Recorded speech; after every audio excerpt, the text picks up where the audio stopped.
All right, says we're live. Hi. All right, we're live here with Michelle, and we're her artist moving. We're our next podcast here, and we're talking about art and spirituality. So, Michelle, talk about yourself and your path to art and spirituality. Yeah, it's so great to have the chance to talk about these wonderful passions. I'm uh, a teacher and mentor, and I work with folks who are preparing for vocations as spiritual leaders, as well as folks who are everywhere on the path of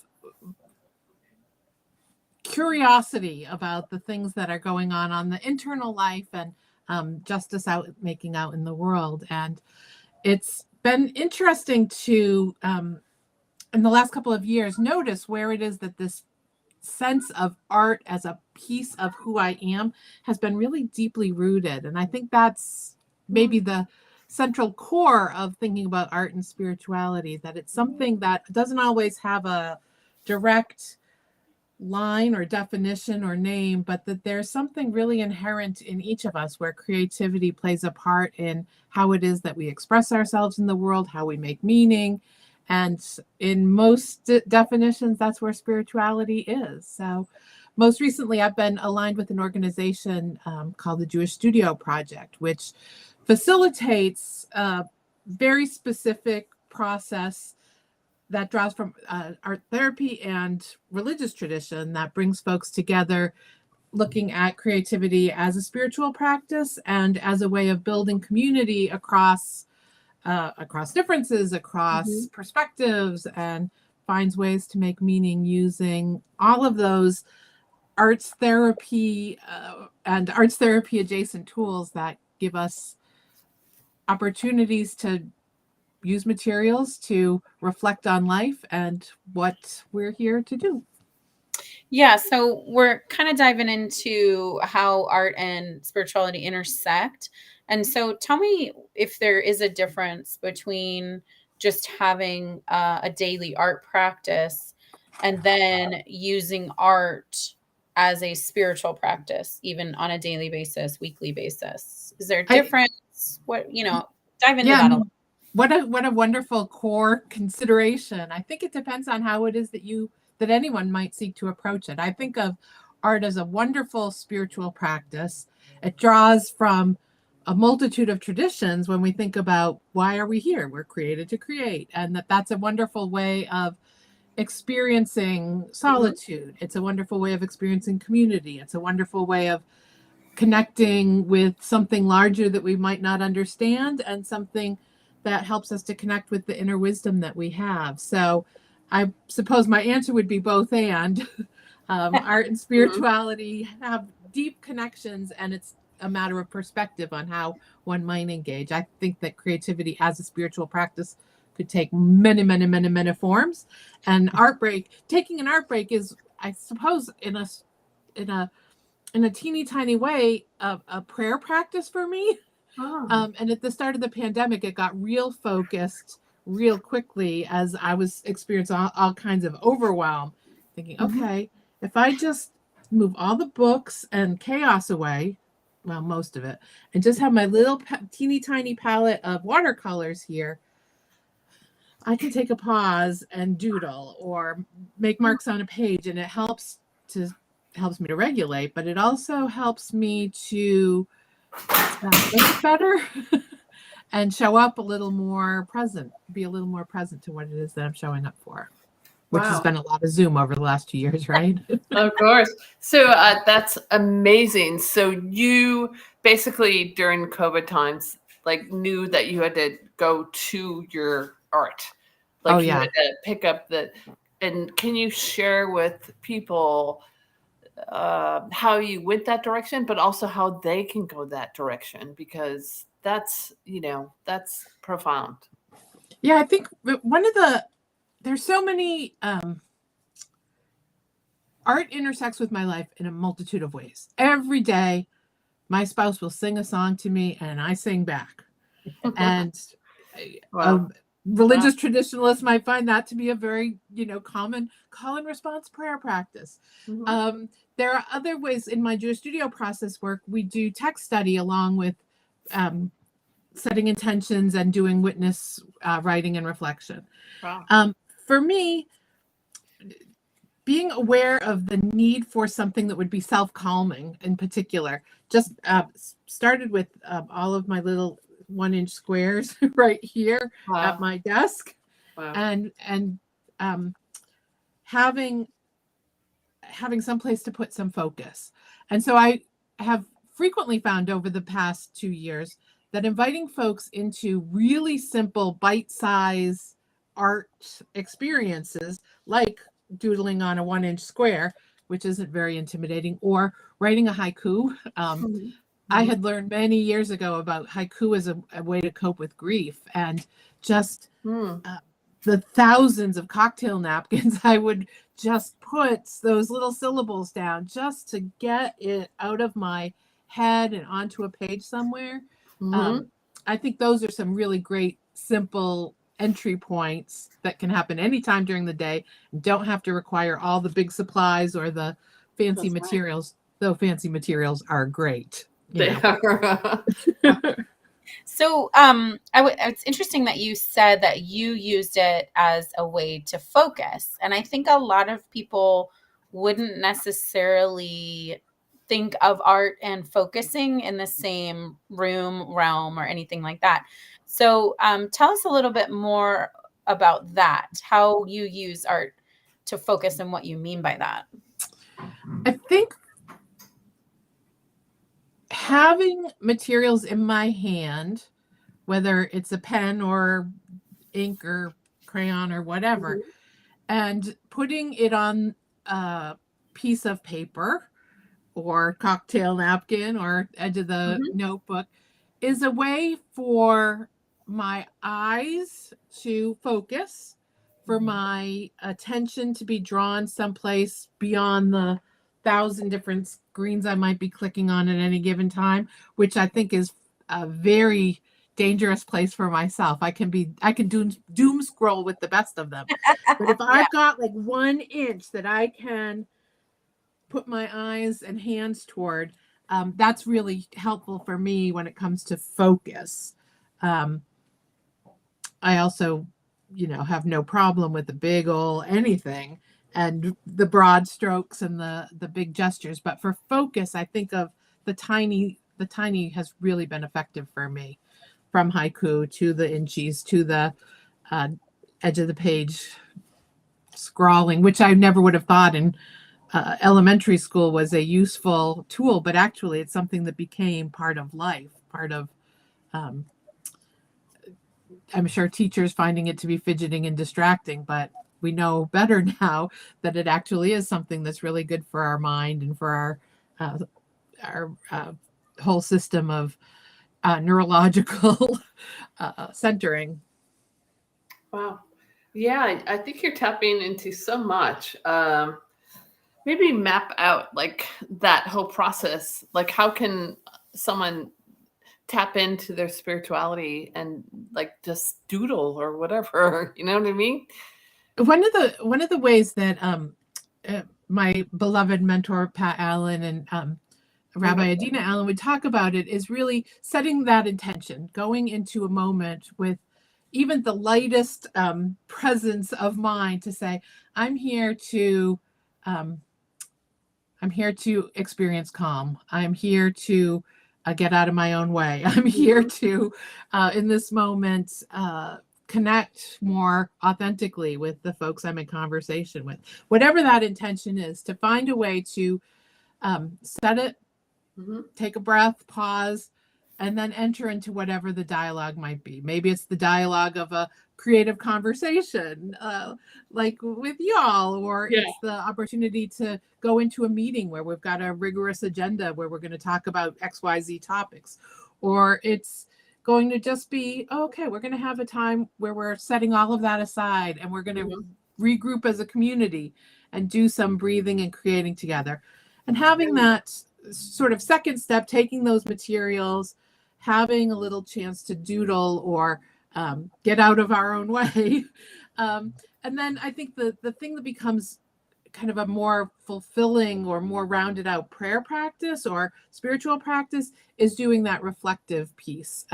So after having had time with materials, after having set an intention, to go back and reflect on what it is that's happened on the page. So with a little inch, it might be I describe in my journal, or on the other edge of the cocktail napkin, like, I see that I put a lot of blue on the page today. The blue makes me think of how wonderful it is to have blue skies, and today's really gray, and I'm feeling, whatever rambling might happen on the page is an opportunity to witness to myself what's going on. But then this, really juicy gem of it all is being able to do that in community, being able to witness one another in community, without talking about it, without the conversation about what do you mean by blue makes you feel happy or makes you feel sad. No, just putting it out there and having that really sacred opportunity to say, I see you, I hear you, I may feel all kinds of resonance, I may feel curiosity, I may feel like, I don't know what that's all about, but it's a way of connecting with vocabulary, beyond vocabulary, with a shared sense of meaning making, without a shared sense of meaning making, but it gives us a really sweet and I think profound container for being able to express with one another the things that are on our hearts and mind. And who doesn't have more than one or two or 100 things on their heart and mind at any given time? Yeah. So I'm curious if you have ever, through your practice, when you're with a community and creating with them through that project, if you've ever worked with other communities and to come together, to sit in a room and to practice art together, to cross like a religious boundary or cross a spiritual boundary. That's good. I would say, as a person who isn't Jewish but has been trained in this particular methodology, my core work is really in diverse religious, spiritual, secular settings. So I work with elderly humanists. I work with young folks who are in various training programs within specific traditions. But one example recently it was the first in-person thing I've done in 2 years, and it was a program about grief and climate change.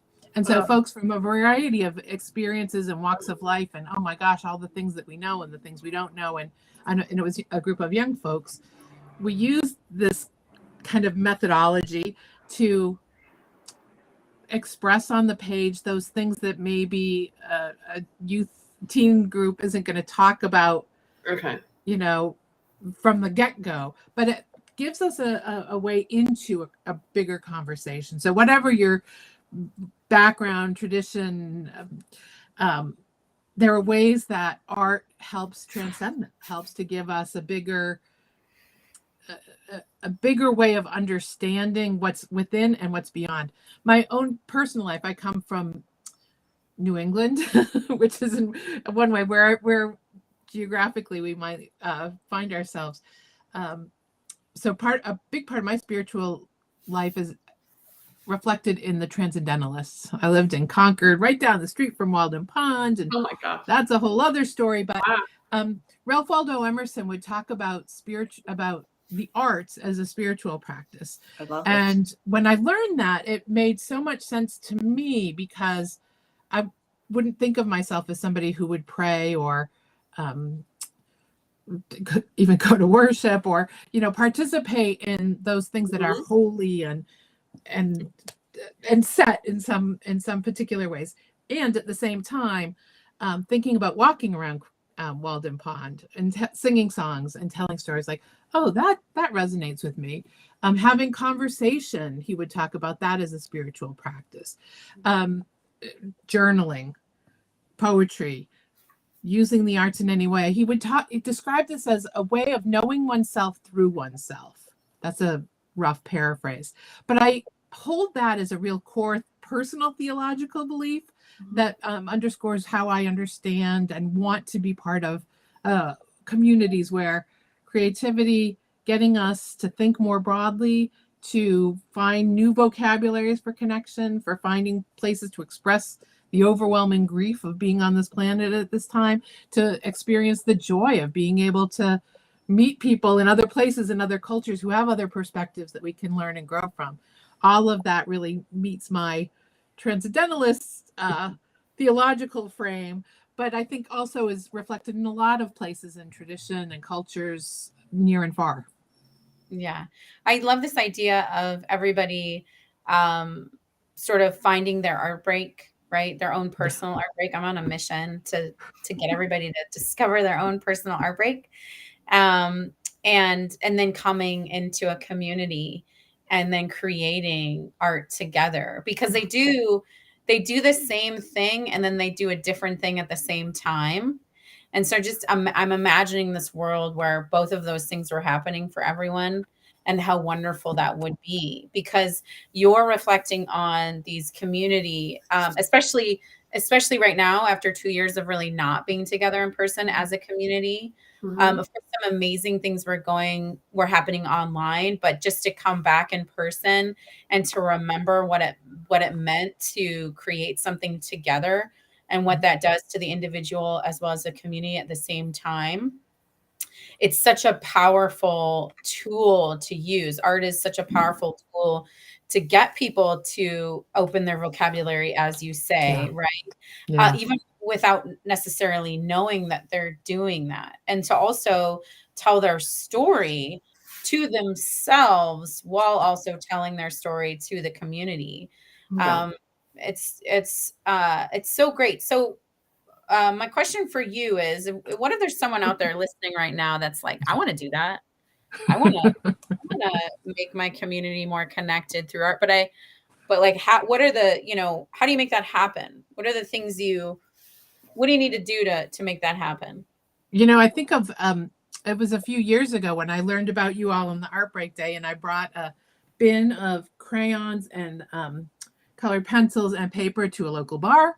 And you have that set out and people are like, that's great. Yeah. Like, I don't know, I'm just making art, I love it. I think that it's that simple. To me, it's that simple. But I think professionally, I'm really drawn to all of the art hives that are out there in the world in various and sundry forms, which are nothing more than setting up a table and having people feel and be invited to explore with materials. And sometimes it's a really structured conversation. Yeah. Sometimes it's just breathing together. Sometimes it's somebody sharing something that opens a heart seed for someone else.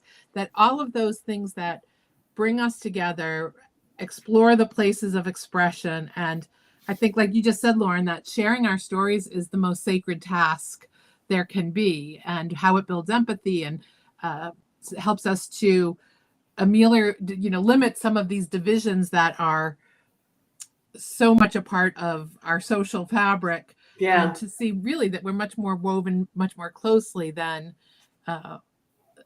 capitalism might suggest at times, but that there are a lot of ways for us to come together, be stronger together, and make a difference in the simplest of communication ways. Yeah, I love it. I love that you're finding, or you're saying that art is a simple communication form. Creating together is contrary to those teachers or communities that say you have to do it a certain way and then you have to skill build. Like that's maybe important for some folks and some. But let me elaborate on that notion. What is that? Why do teachers say that? And why, I talk about art wounds all the time. So yeah, it's been interesting for me because I don't come from a trained. Am I all frozen? No, you're good. Nope. Okay. I don't come from a trained art background, but one of the things, because I've had time and had the opportunity here during Zoom life to drop in on various classes, I've learned some techniques that help me to build a vocabulary. So I can draw circles on a page all day, and I often will. But it's also been useful for me to learn a little bit of technique so that I can express more clearly what's on my heart and mind. like how to use a tool, um, how to use watercolors. Gosh golly, there's a lot of technique there and a lot of skill that can help communicate something. But even for someone like me who's going to just use watercolors to doodle on a page, knowing that I can make petals if I press here, and knowing that I can go from light to dark by having different strategies there, I find that to be really fascinating. And for most folks, the technique isn't going to be the be all end all. It's going to be the having a tool to be able to explore feelings, tell a story. Yeah, I love that notion that the skill is still attached to the ability to communicate. I've never heard anyone say that before, and I love that notion that it's not to make it look better, right? It's to make the communication more clear. Awesome. That's beautiful. I Yeah, love well, that was, I've done a lot of trainings and seminars, and you talked with Ping Ho last time, Yes. and I did the C program with Ping and friends, and what I found hanging out with more and more art therapists is like people have these really big artistic vocabularies. Like I would like to have more than my circles on it, but that's part of it. It's the part of being able to be in a community that just wants to see and hear and engage with the thoughts and the feelings and make meaning in whatever the circumstances that are coming up. But I found that to be a fun way to, maybe it's a part of deepening my spiritual practice. Maybe it's learning those more advanced prayer technologies, but I'm less concerned with that particularly, and more involved with this question of how does it take me into a new place of being able to communicate and connect and share stories with others. Yeah, I'm thinking about this art and spirituality intersecting, and we talk a lot about it with other artists, and especially those I feel who are interested in using art as a form of healing or learning about themselves, and then also connecting with their community. And I was just thinking like a couple minutes ago that art and spirituality are a lot in this realm of the unknown and the sort of the you're never like, and this is obviously a personal opinion, you're never going to get all the answers. You're just going to keep getting more questions, and I'm into that. I'm super into just having a lot of questions and just living in those questions for a really long time. And it's almost like they can feed each other. You get one, you answer one, it's like they're having a conversation with each other. And maybe that's why they are connected quite often together. An art practice does become a spiritual practice for a lot of people. I mean, Lisa has talked about that quite a bit, how she has out of body experiences when she's creating art, and considers it a spiritual practice in a way, right? Yeah. I think it's such a thing to learn from tradition, so whether it's a tradition you learn about in comparative religions class or an esoteric personal community shared experience, there are so many who have found and who offer to us through their stories ways of accessing greater consciousness and the inexplicable. It's a great tool, great practice, great community to be part of. Like what I'm resonating is like, how can we take an art break to feel that we are something larger than ourselves? You know what I mean? Like, how do we tap into that realm of scribbling, and that I'm tapping into something that's not me, not my ego, but something that transcends? I mean, you're talking about art as spiritual practice, right? So it's like, how do you do that? I think that, for a layperson, I guess.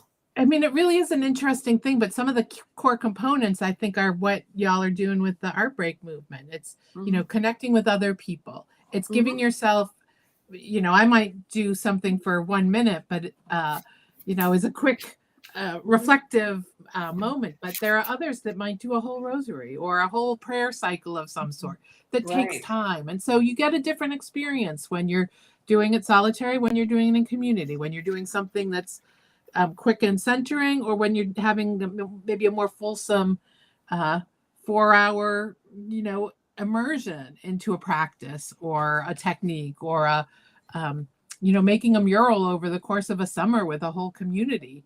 I think that or that has all of the components of a really rigorous ritual Right. Right. built into it. Yeah, that's so interesting. Yeah, now my mind is starting to go to lots of different places in terms of, as it always does. It's just that, like, right? If you think about why people go to community centers, why they go to church, why they are part of a Where religion, they obviously, practice, right? right? Why do they have a daily practice of any time? Why do they meditate? A lot of the answer is community, and then another answer is connection. Mhm.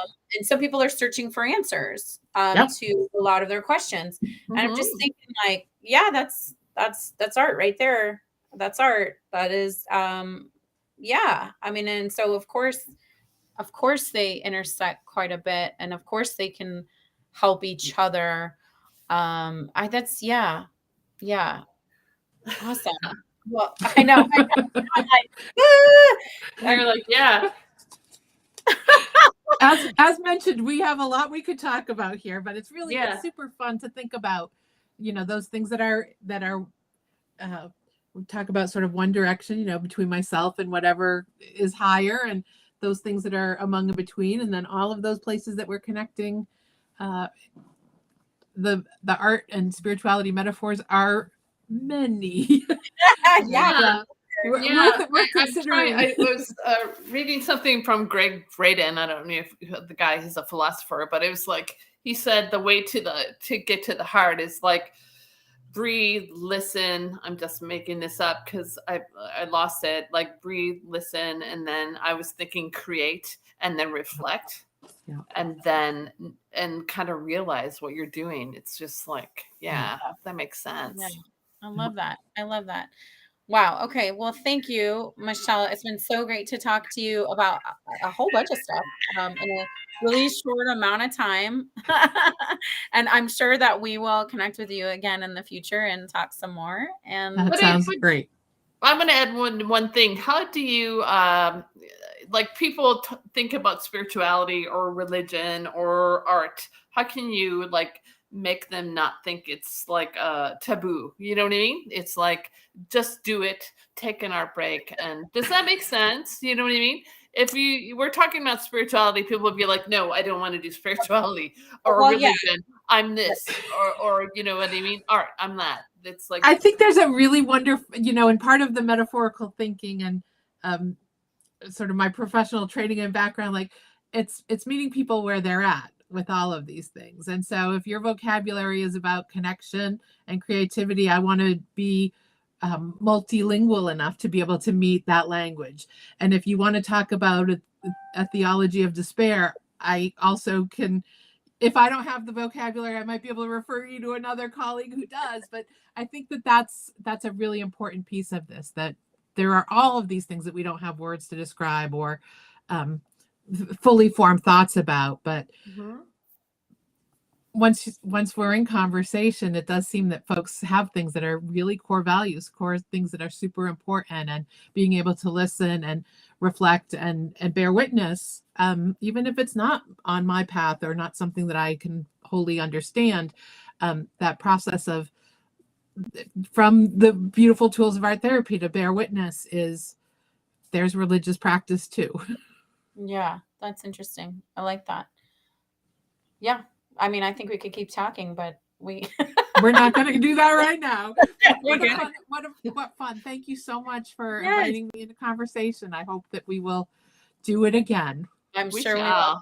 I think Michelle, we are in a conversation. You've been following us and we've been following you. So I know you and the whole neighborhood, because of the kits going into the little free libraries, and the Thank bigger you. conversation that happens when folks don't even know they're in the conversation. Hey, But That's right. I just want to end that. Do you want to talk about the free art libraries, like the how people have responded with the free art packets? yeah, I mean, it's just such, to me, it's so much fun to, my spouse and I will go around on a Sunday afternoon with the list of where all the little free libraries are, and then sort of sneak in. And sometimes people will catch you and it'll be a conversation. And sometimes you don't even know what's happening, but you go back next month and there's no packets there. So something Right. happened. Yeah. And maybe we'll hear a little bit more about that, next time. Yeah, that's awesome. Thank you for being such a integral part of our, sort of the taking our break movement. Thanks for taking the time today. And we look forward to working and chatting with you and continuing this conversation in the future. Sounds good. Sounds good. And in person someday too. Oh, yeah. Yes.